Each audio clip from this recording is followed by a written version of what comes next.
in the coming 2 lessons, I'll tell you about lists and tuples. Lists are probably the most important Python type. Of course, you can't do anything with ints or strings and things like that. So every language basically has ints and strings. But every language also has one data type that allows to build more complicated data types. And in Python, that is lists. So it's really lists that will open up the possibilities for you. And that's why they are important. So let's see some examples. So here is how to assign a list. I have on the left some code, and I assign to the variable named data the object that consists of a list of 4 entries: Alfred, 17, Charlie, and Daniel. So if I paste it on the right, you will see that the variable name data is assigned to this object, and I can print it. And you see that I don't have to be consistent in the types. So I can have sometimes a string and sometimes an int and then strings again. So that's the basic way to define a new list. Now what can you do with this? Well, you can decide to print some parts, or to actually access some parts and print them. So here I've accessed data 0, the very first entry here, and data 1, 17, data -1, and data -4. So let's look back. Here I have data 0. So actually this is Alfred. This is the very first entry. So what's going on? Well, Python starts indexing from 0. So this is index 0, index 1, index 2, index 3, and so on. But Python can also index from the right on, and this would be index -1, -2, -3, and -4. So that's why I see Alfred here. That corresponds to data -4. Now, if I access data -5, let's say, then I get an index error. Okay, so I put that here. I can also get an index error if I access -5, but also if I access like data this entry and this is too far out, that entry does not exist. Now what else can I do? Well, I can test membership, so I can see if the string Zoe is in data, and that would be false. Or I can see if the string Alfred is in data, and that would be true. I can also do what's called slicing. So slicing extracts some part of the list to build a new list. So for instance, if I do data 02, I would only select some part, and it can be a bit difficult to read how this works. So here the first number specifies the left endpoint, and the right number specifies the right endpoint. So I'm saying go from index 0 to index 2. But the index on the right is never included. So it's kind of like open-closed intervals. The one on the right is open. It's not included in the sublist that's created. So I'm really going from index 0, index 1, and that's it. I stop here. I don't go all the way to index 2. So the advantage of doing it here this way is that you can read the size directly of this 2. So because we're starting to count at 0, we have here a list of length 2. You can also combine this with indexing from the right. So you could have a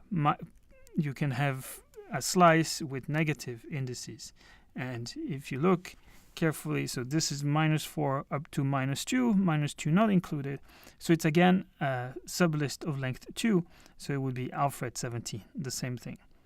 And if you get mixed up and you actually specify an empty list, one where the left endpoint is further to the right than the right endpoint, which is the case here, then, well, it returns an empty list. You have an empty list here. This is also how you create it, by the way, an empty list. You just put bracket, bracket. And same thing here. If I ask to go from the third index to the third index, but excluding the third index, because this one is the one on the right, then I end up with an empty list. So if I want to have just one entry using slices, I can go from the third index to the fourth, and the fourth would be excluded. So I only end up with a sublist at the third index. Now, I don't need to specify both endpoints. If I use a colon and I leave nothing here, it means all the way to the end. So here I'm starting from index 2 and going all the way to the end. So I skip Alfred, I skip 17, and I go for Charlie, Daniel, all the way to the end. And you can do the same thing before the colon. So this means all the way from the start up to index 3, but with index 3 excluded. So you have something at index 0, at index 1, at index 2, but not at index 3. And of course, you can do more slicing. So let me show you this here. If I don't specify either endpoints, then I mean all the way from the beginning, all the way to the end. And in this way, I get a copy of the original list. I can also specify with 2 colons some skipping. So here I specify all the way from the beginning, all the way to the end, but skipping by 2 instead of by 1. So in this case, I have Alfred, I skip 17, I have Charlie, and I skip Daniel. But I can also use negative skips, so I can basically go all the way from the beginning to the end, but with negative skips. And the result is that I basically print the whole list backwards. Okay, so this is all for retrieving and testing content, but you can also modify content. So you can simply assign things in this way. So if I take data 2 and I assign Charles, then I have modified my original list to be now Alfred 17, Charles, Daniel, where Charles replaced Charlie. I can also do data 1 equals data 1 plus 1, so I have now replaced 17 by 18. And you can see if I print data that I have now Alfred, 18, Charles, and Daniel. I can also access the last one, so this works exactly the same way. I'm replacing the Daniel here, by Greg. All right. Another cool feature is you can do slice assignment. So you can specify a certain slice and replace that slice with another sublist. So here I'm specifying, so this is data at the moment, you see it here, and I'm specifying this part here, the Charles, and I'm replacing that Charles with this thing. So if you look now, I've kept Alfred 18, I've replaced Charles by this sublist, Carlos, David, Enrico, Fred, and kept the last bit, Greg, in place. Once I have a list like this, I can also decide to extend it. And note that this does not require a new assignment. I just do data extend with Janet, and now I end up with a much longer list with and Janet added at the end. I can also do popping. So popping goes and retrieves the last entry, and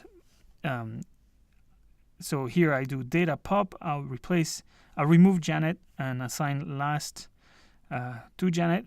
So if I print, you see that last is now Janet, but data has changed. Data has lost one of its entries, the last one. The Janet has been popped, if you want, from the list. You can also delete a specific entry if you want. So if I do this, then now data has lost the last entry that it had. It doesn't have width anymore. So okay, that's fine. And I can append as well. So appending means just adding at the end. It's slightly different from extend, which is extending by another list. Here I'm appending with one element at a time. So I'm adding Hector and Ivan, and now I have this new list. Okay, what else can you do? Well, you can access the length, of course. So here I have now a string of length 9, and you can also find specific elements. So now I have I'm finding Fred in that data list, and Fred is at index 5. Let's look. 0, 1, 2, 3, 4, 5. So indeed, Fred is at index 5. I can concatenate lists. So if I have data, I can now take it, add a new list, meaning joining a new list, and assign that to data again. So if I print, I see that now it's Ivan and a koala. All right. Another thing I can do is I can mess with the ordering. So I can reverse a list. You just take the list and swap it around. And now it's sorted with alphabetical order on those strings. Oh, sorry, no, it's just reversed. It's not sorted. I've just reversed. I've just swapped the ordering. So now I started Koala, Anda, Ivan, Hector, and so on. But I can also sort. And this is what you see here. So if I sort, I start with 18, and then I have Alfred, Anda, Carlos, David. So clearly here it's alphabetical order, but more precisely lexicographic alphabetical order. The same order as you have in a dictionary, right? Because I have to decide whether Alfred comes before this or after that. But that's on the strings, and actually integers have higher precedence than the strings, so the integers will be before. So this is sorting in place. This has modified data, but I can also sort without modifying data, and this is what sorted does. So sorted creates a new object that is sorted. Okay, so a little bit more about this ordering. If we look at strings, if we assigned the string 1, the string 2, the string 3, the string 11, 20, 100, 200, etc., and we decide to sort it, you see what I meant with lexicographic ordering. 1 comes before 100, which comes before 11, which comes before 2, etc. So it's really the same order as in a dictionary. If empty comes before 0, which comes before 1, if you want. So there are many more actions that you can call on strings. For instance, count, insert, remove. And to see a list of the possible actions, you can just do dir data. And this will give you a list of different actions you can do. And for instance, you see count, you see remove, you see insert, things like this. So you should try a little bit with you should try to use a little bit those different actions and see what you can do. Now you can nest strings and you can nest access as well. So nest lists, sorry. So here I have nested, which I define to be a list of lists and an integer, right? And then I access specific parts. So I take what is at index 0, which is this, and then I take from that what is at index 1, which is that. And I end up with 2. Okay, and this is for nesting lists, and I can also do list comprehensions, and this is very useful. So you don't understand necessarily all the details here, but let's try it out. Let's see what happens. So in the first one, I will define squares to be x power 2 for x in range 10. So you don't quite understand this bit yet, but this basically defines all the squares. And then I take I decide to print the list consisting of all the tuples. So you don't understand what tuples are yet either. The tuples xy for x in squares, for y in squares, if the sum of x plus y modulo 5 is 0. So basically I'm asking for all pairs xy of squares such that the sum is congruent to 0 mod 5. And this is the output here. So you see here is an example, 8164. This is those are two squares of number lower than 10 whose sum is congruent to 0 mod 5. Okay, and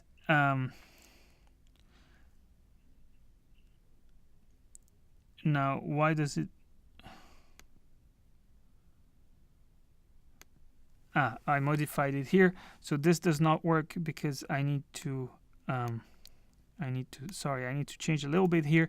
So let's do nested equals that. I modified it and then didn't test. So let's ignore the last bit and let's do this. So this is iterating over all the y's inside of nested, and nested is now a list of lists. So y will run through the lists 1, 2, 3, 4, and 5, 6. And then I'm running x through y. so x through those sublists, and I'm taking the set of all possible x's. So not actually the list of all possible x's. And so what I have here is 1, 2, 3, 4, 5, 6. So this is a way to flatten the list. So we've seen here all the basic ways you can use lists, and this is obviously a lot already, but the list really get their use, or they're most useful when you combine all of these to construct complicated structures where you still have a lot of possibilities to access the inner components.